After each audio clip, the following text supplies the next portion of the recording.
महापालिका निवडणुकांसाठी प्रभाग रचना जाहीर करायला सुरुवात झाली आहे।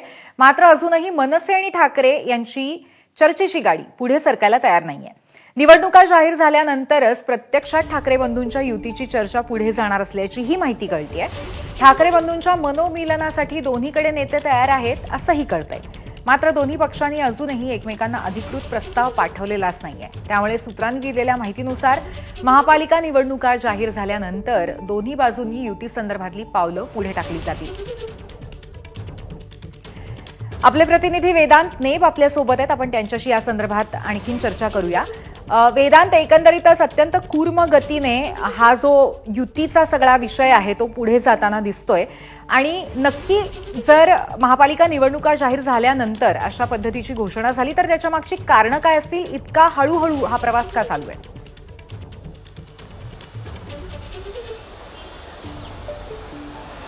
एकतर पूर्वी आपण बघतोय प्रभाग रचनेसंदर्भात सूचना आणि निर्णय घेतले जातात। प्रभाग रचना नेमकी विविध महापालिकांमध्ये कशी असणार, त्यानंतर आरक्षण समोर येईल आणि त्यानंतर निवडणुका कधी होणार या सगळ्या संदर्भात अधिकृत घोषणा निवडणूक आयोगाकडून होईल।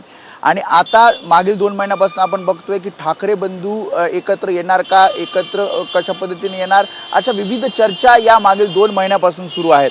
मात्र प्रत्यक्षात या युती संदर्भातला प्रस्ताव दोन्ही पक्षांकडून अद्याप एकमेकांना पाठवण्यात आलेला नाहीये किंवा 2 पक्षाचे जे पक्षप्रमुख आहेत म्हणजे उद्धव ठाकरे, राज ठाकरे यांची प्रत्यक्षात अद्याप या सगळ्या संदर्भात चर्चा झाली नसल्याची सूत्रांची माहिती आहे।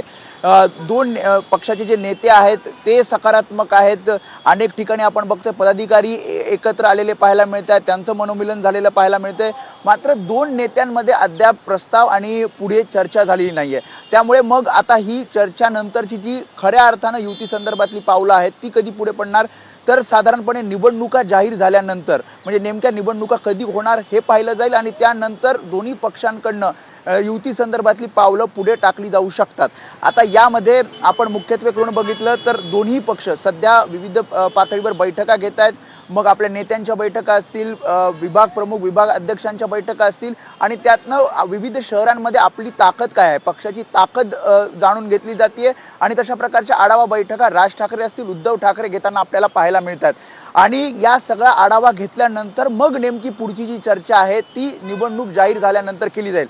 2014 आणि 2017चा जो उल्लेख केला जातोय त्यामध्ये सुद्धा आपण बघितलं की शेवटच्या टप्प्यामध्ये म्हणजे निवडणूक जाहीर झाल्यानंतर शेवटच्या टप्प्यामध्ये या युती संदर्भातल्या चर्चा सुरू झाल्या होत्या। मात्र आता तसा फारसा वेळ होणार नाही याची दक्षता खरं तर ठाकरेंची शिवसेना तशी सकारात्मक आहे। मनसेकडनं सुद्धा काही सकारात्मक प्रतिक्रिया आपण बघितल्या आणि त्यामुळे निवडणुका जाहीर झाल्यानंतर खऱ्या अर्थानं प्रस्ताव नेमके काय असतील, चर्चा 2 महत्त्वाच्या नेते 2 प्रमुख नेत्यांची चर्चा सुद्धा त्यानंतर होऊ शकते।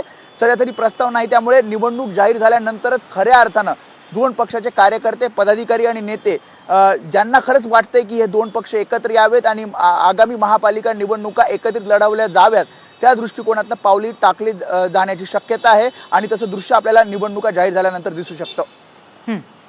धन्यवाद वेदांत या सविस्तर माहितीबद्दल। त्यामुळे आता आपल्याला हळूहळू हा प्रवास पुढे जाताना पाहायला मिळेल आणि त्याचबरोबर साधारणपणे निवडणुकीच्या संदर्भामध्ये आणखीन माहिती आली, त्या जाहीर झाल्या की खूप मोठ्या प्रमाणावरती राजकारणात हालचाली होण्याची शक्यता यातनं दिसून येते।